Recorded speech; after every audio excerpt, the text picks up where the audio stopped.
नमस्कार। आपका अखबार के इस अंक में आपका स्वागत है। मैं हूं प्रदीप सिंह। राजनीति बड़ी निष्ठुर होती है। वैसे ये चलती तो भावनाओं पर है। भावनात्मक मुद्दों का सबसे ज़्यादा असर होता है राजनीति में, लेकिन राजनेताओं के संबंध में और राजनेता और जनता के बीच का जो संबंध है वो कई बार भावना से विपरीत भी चलता है। तो राजनीति में जो निष्ठुरता होती है, जनता जो है वो भावना में बहकर किसी को अर्श पर पहुंचा देती है, और उसके बाद जब वो भावना का ज्वार ठंडा होता है, जब सच्चाई का उसे भान होता है या उसे लगता है कि अब इस परिस्थितियां बदल गई हैं, या व्यक्ति बदल गया है, नेता बदल गया है, पार्टी बदल गई है, उसकी नीतियां बदल गई हैं और हमारे लिए अब ये फ़ायदेमंद नहीं है, तो उसको फर्श पर लाने में उसे ज़रा भी देर नहीं लगती। और इसमें सबसे बड़ी भूमिका जो होती है वो होती है नेता के ईगो की, अहंकार की। अहंकारी नेता जो है वो जनता को बिल्कुल पसंद नहीं आता। तो अहंकारी नेता से जितनी जल्दी जनता छुटकारा पाना चाहती है उतनी जल्दी पा लेती है, और वो ये अहंकार बर्दाश्त नहीं करती है। वो नेता कितना भी बड़ा हो, कितना भी लोकप्रिय कैसे होता है? वही जनता जो साथ देती है तो लोकप्रिय हो गया, वो जनता हाथ खींच ले तो फिर अलोकप्रिय हो गया, और उसका फिर पता नहीं चलता है। तो केवल अर्श से फर्श पर नहीं लाती, बल्कि वो बियाबान में छोड़ देती है। जब उसका कोई नाम लेवा नहीं होता, नेताओं को ये बात सबसे ज़्यादा चुभती है कि सत्ता चली गई, बात ये नहीं है, उनकी चर्चा बंद हो गई, उनका प्रभाव खत्म हो गया। केवल सत्ता से ही प्रभाव नहीं होता है, सत्ता में नहीं रहने पर भी प्रभाव होता है। लेकिन जनता जब गिरा देती है, जब वो जनता की नज़र में कहें कि गिर जाते हैं, तब वो प्रभाव भी नहीं रह जाता। तब उनके विरोधी भी उनको कोई भाव नहीं देते। उसकी वजह यह है कि फिर वो उनको थ्रेट के रूप में नहीं देखते, खतरे के रूप में नहीं देखते। ये स्थिति किसी भी नेता और पार्टी के लिए सबसे बुरी होती है। चुनाव हारना तो छोटी बात होती है, चुनाव में हार जीत चलती रहती है। आज हारे हैं कल जीत जाएंगे, इसकी संभावना जब तक बनी रहती है तब तक नेता को ज़्यादा चिंता नहीं होती है। वो समझता है कि आज हारे हैं तो आकलन करता है कि किन कारणों से हारे हैं, फिर उसको ठीक करने की कोशिश करता है, फिर जीतने की कोशिश करता है। इसमें अपवाद राहुल गांधी और कांग्रेस पार्टी जो आजकल की है वो है। तो पिछले कुछ सालों में जिन नेताओं को जनता ने अर्श से फर्श पर पहुंचा दिया, आज कुछ ऐसे नेताओं की बात करेंगे। क्योंकि आजकल चर्चा जो है स्थानीय निकाय के चुनाव और दूसरे कारणों से महाराष्ट्र की चल रही है, तो इसलिए महाराष्ट्र से शुरू करते हैं। दो नेता वहाँ के, एक शरद पवार जो सबसे बड़े मराठा नेता पूरे देश में माने जाते थे, एक समय प्रधानमंत्री पद के उम्मीदवार थे, कांग्रेस के राष्ट्रीय अध्यक्ष पद के दावेदार थे, चुनाव लड़े थे, और उनके साथियों का मानना था कि शरद पवार से बड़ा कोई राजनीतिक रणनीतिकार देश में है नहीं। लेकिन जब तक ये भ्रम बना रहा तब तक शरद पवार का भाव बना रहा। ये भ्रम टूटा और भाव भी खत्म हो गया। और कोई ऐसा है नहीं जो ये भावांतर योजना चलाए, जो शिवराज सिंह चौहान ने मध्य प्रदेश में चलाई थी अनाज के लिए। तो वो भावांतर योजना अभी तक राजनीति में नहीं आई है। बीजेपी ने कुछ लोगों के लिए जरूर ये काम किया है कि दूसरे दलों से जिनको लाती है उनका भाव बढ़ा देती है। लेकिन बात शरद पवार की कर रहे हैं। शरद पवार 10 साल तक लगातार इस देश के कृषि मंत्री रहे, और उन 10 सालों में भी लगातार महाराष्ट्र में और ख़ासतौर से विदर्भ में किसान आत्महत्या करते रहे। लेकिन किसी ने नहीं कहा कि शरद पवार इसके लिए जिम्मेदार हैं, शरद पवार इस्तीफा दें। और वो कृषि के बड़े माहिर माने जाते हैं। जिस तरह की उपज का दावा उनके परिवार का है, उस तरह की उपज अगर इस देश के किसानों की 10% भी हो जाए तो सब माला माल हो जाए। लेकिन वो जादू केवल शरद पवार को आता है और अपने परिवार के लिए आता है। तो शरद पवार का भाव सबसे पहले गिराया, मेरा मानना है, पीवी नरसिम्हा राव ने, जब उनको न तो पार्टी का अध्यक्ष बनने दिया और न ही प्रधानमंत्री पद की दौड़ में सफल होने दिया। उसके बाद जो 2004 में जो है इत्तेफाक से, मैं उसे इत्तेफाक ही मानता हूँ कि कांग्रेस की सरकार बन गई। तो उनकी सत्ता बनी रही, 10 साल सत्ता में रहे, 10 साल देश के कृषि मंत्री रहे। उन 10 सालों में देश की कृषि व्यवस्था और नीचे गई। कृषि की जो अर्थव्यवस्था थी वो नीचे ही गई, उस स्तर पर भी नहीं बनी रही। लेकिन शरद पवार का भाव बना रहा। शरद पवार का ये भौकाल अगर कहें जो बना हुआ था महाराष्ट्र और उसके जरिए देश की राजनीति में, उसको अगर किसी ने ख़त्म किया तो उस व्यक्ति का नाम है अमित शाह। शरद पवार ने गलत पंगा ले लिया अमित शाह से, जब उन्होंने उद्धव ठाकरे को उकसाया और बगावत कराई और अपने साथ ले आए। उनको लगा था कि हम अगर शिवसेना और बीजेपी का गठबंधन तोड़ देंगे तो हमारी पार्टी बहुत आगे निकल जाएगी, फिर हमारा मार्ग निष्कंटक हो जाएगा। उनको पता ही नहीं चला कि वो अपने मार्ग में कांटे बिछा रहे हैं, क्योंकि किसी और नेता के साथ उन्होंने किया होता तो शायद उनको सफलता मिल भी जाती। लेकिन अमित शाह न तो भूलते हैं न माफ़ करते हैं। तो अमित शाह शरद पवार के इस काम को न भूले और न माफ़ किया। नतीजा आज ये है कि शरद पवार अब तो मुझे लगता है फर्श पर भी नहीं रह गए, अर्श से तो गिरे ही गिरे। 2.5 साल जब उद्धव ठाकरे मुख्यमंत्री थे तो महाराष्ट्र में राज अगर किसी का चल रहा था तो शरद पवार का। आज शरद पवार की हालत यह है कि पुणे और पिंपरी चिंचवाड़ के म्युनिसिपल कॉरपोरेशन के लिए उनको अपने भतीजे से हाथ मिलाना पड़ रहा है। यहां पहुंचाया है शरद पवार को अमित शाह ने कि 2 कॉरपोरेशन मिल जाए, इसका भी दम अकेले नहीं है उनमें। ये सब कुछ जो है 2019 से लेकर 2025 के बीच में हुआ है। और 2019 में जब उद्धव ठाकरे बगावत करके गए थे और शरद पवार के साथ थे और शरद पवार बैठक कर रहे थे, सब कुछ तय कर रहे थे, तब लग रहा था कि शरद पवार का स्वर्णिम काल आ गया है। उनको मालूम नहीं था कि सिर्फ 2.5 साल लगे अमित शाह को इस सब को खत्म करने में, और शरद पवार को राजनीति के हाशिए पर धकेल दिया। देश की राजनीति में तो अब उनका कोई नाम लेवा है ही नहीं, महाराष्ट्र की राजनीति में कोई नाम लेवा नहीं रह गया है। और ये जो स्थानीय निकाय के चुनाव होने जा रहे हैं 15 जनवरी को, 16 जनवरी को नतीजा आएगा, उसके बाद शरद पवार को और पूछने वाला कोई नहीं रहेगा। तो पहले नेता तो वो हैं जो अर्श से फर्श पर आए, दूसरे नेता हैं और कालखंड भी वही है, उद्धव ठाकरे, बाला साहब ठाकरे के बेटे, बाला साहब ठाकरे की राजनीति की विरासत जिनको मिली। शिवसेना और भाजपा का जो गठबंधन था वो सबसे बड़ा चैलेंजर था कांग्रेस पार्टी के लिए। और जब कांग्रेस पार्टी में विभाजन हो गई, एनसीपी भी बन गई, तो एनसीपी कांग्रेस के गठबंधन के लिए। लेकिन उद्धव ठाकरे को ये गलतफहमी हो गई कि वो अगर इस गठबंधन से हट जाएंगे, बीजेपी का साथ छोड़ देंगे, तो बीजेपी खत्म हो जाएगी महाराष्ट्र से। हुआ ये कि वो खत्म हो गए। फिर कह रहा हूँ, पार्टी चली गई, पार्टी का निशान चला गया, पार्टी का झंडा चला गया। और बाला साहब ठाकरे की राजनीतिक विरासत एकनाथ शिंदे ले गए और उद्धव ठाकरे कुछ नहीं कर पाए, सिर्फ इसके कि उन्होंने जालीदार टोपी पहन ली। अब वो टोपी भी उनकी उतर गई है। कांग्रेस कह रही कि इनके साथ रहेंगे तो मुस्लिम वोट नहीं मिलेगा। तो बीएमसी के चुनाव में कांग्रेस ने कहा है कि उद्धव ठाकरे से कोई समझौता नहीं करेंगे, कोई गठबंधन नहीं करेंगे। तो उनकी हालत उद्धव ठाकरे की वही हो गई है, न घर के रहे न घाट के रहे।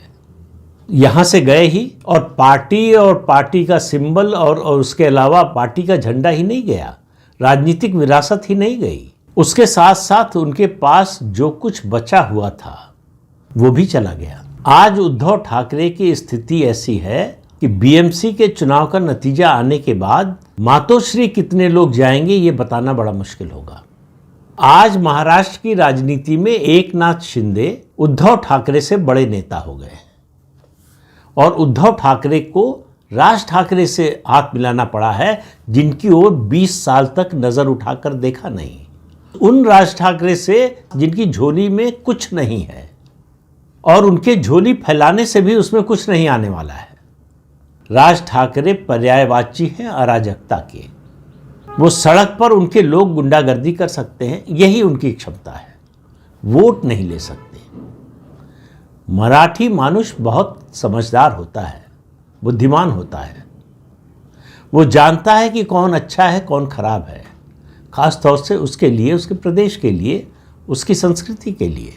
राज ठाकरे महाराष्ट्र की संस्कृति को रिप्रेजेंट नहीं करते। ये महाराष्ट्र के लोगों के मन में बात पक्के तौर पर बैठ चुकी है। अब उसी रास्ते पर उद्धव ठाकरे चले गए। तो आप कल्पना कीजिए कि एक समय वो शर्त रखते थे कि बातचीत के लिए अमित शाह को मातोश्री आना पड़ेगा। वो भाजपा के दफ्तर या किसी तीसरी जगह पर न्यूट्रल प्लेस पर नहीं जाएंगे। आज अमित शाह का चपरासी भी मातोश्री नहीं जाएगा। ये स्थिति कर दी है अमित शाह ने उद्धव ठाकरे की। उद्धव ठाकरे को शिव सैनिकों की नज़र में गद्दार बता दिया है। और जो उद्धव ठाकरे एकनाथ शिंदे को प्रचार कर रहे थे कि ये गद्दार है, इनको सजा देनी है, और जब गोवा में थे एकनाथ शिंदे अपने विधायकों के साथ, तो उनको धमकी दी जाती थी कि लौट कर आए, घर में घुसकर दिखाएं अपने। आज हालत यह है कि Eknath Shinde deputy chief minister हैं और शिवसेना पर उनका कब्जा है। शिवसैनिक उनके साथ हैं। पिछला जो चुनाव हुआ था 2017 में बीएमसी का, उसमें जो कॉरपोरेटर जीते थे, 84 कॉरपोरेटर जीते थे शिवसेना के, 60 से ज़्यादा कॉरपोरेटर एकनाथ शिंदे के साथ हैं। यहाँ पहुँचा दिया है अमित शाह ने उद्धव ठाकरे को।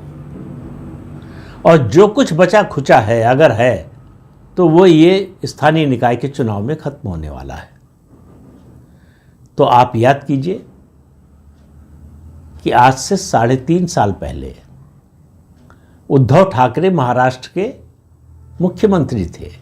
आज हालत यह है कि प्रदेश के मुख्यमंत्री देवेंद्र फडणवीस से मिलने के लिए समय लेना पड़ता है, लाइन में लगना पड़ता है, कब नंबर आएगा यानी कब समय मिलेगा। ये भी घटनाक्रम का समय वही है 2019 से 2025, बल्कि हो तो पहले ही गया था। 25 में इसलिए कह रहा हूँ कि स्थानीय निकाय के चुनाव हो रहे हैं, 26 में होंगे जनवरी में, तो 25 ही समझिए। इन 6 सालों में ये सब हुआ है। तीसरे नेता की बात कर ले, एक समय पूरे देश में उनकी चर्चा होती थी। विपक्षी गठबंधन के वो सबसे चर्चित और सबसे लोकप्रिय नेता थे लालू प्रसाद यादव। हालांकि चारा घोटाला में जेल जाने के बाद उनकी राजनीति वैसे भी खत्म हो गई थी, लेकिन अपने बेटे को वो अपनी राजनीतिक विरासत सौंपना चाहते थे, सौंप भी दिया। और वही उनकी राजनीतिक विरासत जो है वो उनके बेटे को भी कहीं नहीं बढ़ने देगी। और हाल के चुनाव ने बताया कि लालू परिवार की जो राजनीतिक विरासत थी उसको बिहार की जनता ने, बिहार के मतदाता ने पूरी तरह से रिजेक्ट कर दिया है। इस हालत में नहीं छोड़ा है कि जिस परिवार का 15 साल तक बिहार पर राज था, सरकार थी, पति और फिर पत्नी दोनों मुख्यमंत्री रहे, वो राज्यसभा की एक सीट भी जीत पाए। इतनी भी सीटें बिहार के मतदाताओं ने आरजेडी को नहीं दी हैं। तो हम तो डूबे सनम, तुम्हें भी ले डूबेंगे, वो हाल किया। लालू प्रसाद यादव तो डूबे ही, अब साथ अपने बेटे तेजस्वी यादव को भी लेकर डूब गए। तेजस्वी यादव की राजनीति भी उन्होंने एक तरह से मटियामेट कर दी है, क्योंकि जब तक लालू परिवार के जंगल राज का ठप्पा रहेगा तेजस्वी यादव का, में बिहार की राजनीति में कुछ नहीं होने वाला है। और राष्ट्रीय राजनीति में वैसे भी उनकी कोई पूछ नहीं थी, कोई पहुंच नहीं थी। तो इसलिए बिहार की राजनीति से लालू परिवार की जो राजनीतिक विरासत थी वो खत्म हो गई है। कोई चीज़ जो है 100% खत्म नहीं होती है, उसकी तलछट बची रहती है। तो लालू परिवार की राजनीति की तलछट बची हुई है, उससे ज़्यादा कुछ नहीं है। चौथे नेता हैं पंजाब के सुखबीर बादल। प्रकाश सिंह बादल बहुत कद्दावर नेता थे, पंजाब के नहीं राष्ट्रीय नेता थे। उनके बेटे हैं। उन्होंने गलती ये की प्रकाश सिंह बादल ने कि अपने मुख्यमंत्री रहते हुए बेटे को उप मुख्यमंत्री बना दिया।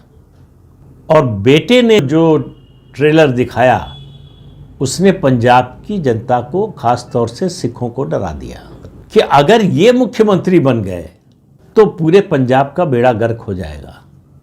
और वो दिन और आज का दिन, पंजाब के लोग सुखबीर बादल को स्वीकार करने को तैयार नहीं है। स्वीकार तो दूर की चीज़ है, सुखबीर बादल की तरफ देखने को तैयार नहीं है। तो अर्श से फर्श पर पहुंचने में ज़्यादा समय नहीं लगा सुखबीर बादल को। वो जो प्रकाश सिंह बादल के समय की 10 साल की सत्ता थी और उस सत्ता पर जो कब्जा था सुखबीर बादल का, उसने पूरे अकाली दल को ख़त्म कर दिया। सुखबीर बादल तो खैर गए ही, और जो कुछ बचा खुचा था उन्होंने वो फर्जी जो किसान आंदोलन था उसमें भाजपा का विरोध करके एनडीए से अलग होकर कर लिया, वरना थोड़ी इज्जत बची रहती। तो सुखबीर बादल ने बादल परिवार की पूरी राजनीति खत्म कर दी, बल्कि कहें अकाली दल की भी राजनीति खत्म कर दी। अकाली दल अब पंजाब की राजनीति में कोई मेन प्लेयर नहीं रह गया है। जो उसकी पिछलग्गू पार्टी थी, छोटी पार्टी थी भाजपा, वो अकाली दल से ज़्यादा चर्चा में है, हालांकि उसके पास भी कोई जनाधार है नहीं। मुख्य लड़ाई पंजाब में आज भी जो परिस्थिति है उसमें कांग्रेस और आम आदमी पार्टी के बीच ही है, लेकिन कैसे जनता अर्श से फर्श पर पहुंचाती है इसका चौथा उदाहरण है सुखबीर सिंह बादल, और उनके दिन बहुरेंगे इसकी कोई उम्मीद भी नज़र नहीं आ रही। पांचवी नेता हैं इस कड़ी में उत्तर प्रदेश की पूर्व मुख्यमंत्री मायावती। एक समय प्रधानमंत्री पद की उम्मीदवार थी।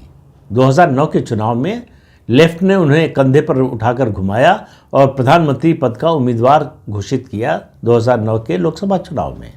वहाँ से जो उनका पतन शुरू हुआ तो अब रुकने का नाम ही नहीं ले रहा है। इस ढलान का कोई अंत नज़र नहीं आ रहा है।